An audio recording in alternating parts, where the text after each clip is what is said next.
హథీరాం బాబా కథ. తిరుపతి శ్రీవారి ఆలయ చరిత్రలో ఒక ముఖ్యమైన భాగం. చాలా కాలం క్రితం ఒకసారి ఉత్తర భారతదేశం నుండి హథీరాం అనే ఒక గొప్ప వైష్ణవ భక్తుడు తిరుమలకు వచ్చాడు. శ్రీవారిపై అపారమైన భక్తి కలిగిన ఈయన స్వామివారి సేవలోనే తన జీవితాన్ని గడపాలని నిర్ణయించుకున్నాడు.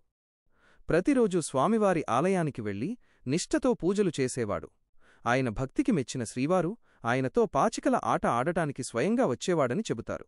ఒకనాడు స్వామివారు పాచికల ఆటలో ఓడిపోవటం వల్ల హథీరాం బాబాకు స్వామివారి ఆభరణాలు గెలుచుకున్నాడు. అదే సమయంలో ఆలయ అర్చకులు స్వామివారి ఆభరణాలు కనిపించకపోవడంతో వాటిని హథీరాం బాబా దొంగిలించాడని తప్పుగా భావించి రాజుకు ఫిర్యాదు చేశారు. రాజు హథీరాంను విచారణకు పిలిపించి ఆభరణాలను గురించి ప్రశ్నించాడు. హథీరాం బాబా స్వామివారే స్వయంగా తనతో పాచికల ఆట ఆడి ఆభరణాలను బహుమతిగా ఇచ్చారని ఎంత చెప్పినా ఎవరూ నమ్మలేదు. రాజు కోపంతో అతడిని బంధించి విచారణ కోసం అసాధారణమైన పరీక్ష పెట్టాడు. తరువాతి రోజు ఉదయం హథీరాం బాబాకు ఒక నిర్దేశిత సమయమిచ్చి ఆ సమయంలో ఏనుగులు, హాతీ ఆయనకు ఆహారం తీసుకొస్తే ఆయన నిజాయితీ నిరూపించబడుతుందని చెప్పాడు.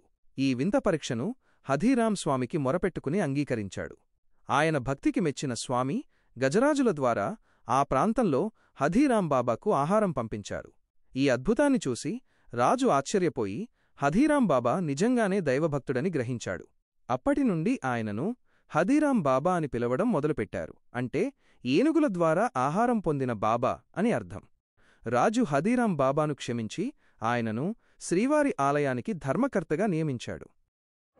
హథీరాం బాబా ఆలయ నిర్వహణలో ఎంతో కృషి చేశారు. నేటికి తిరుపతిలోని హథీరాం బాబా మఠం ఆ మహాభక్తుడి పేరుమీదే ఉంది.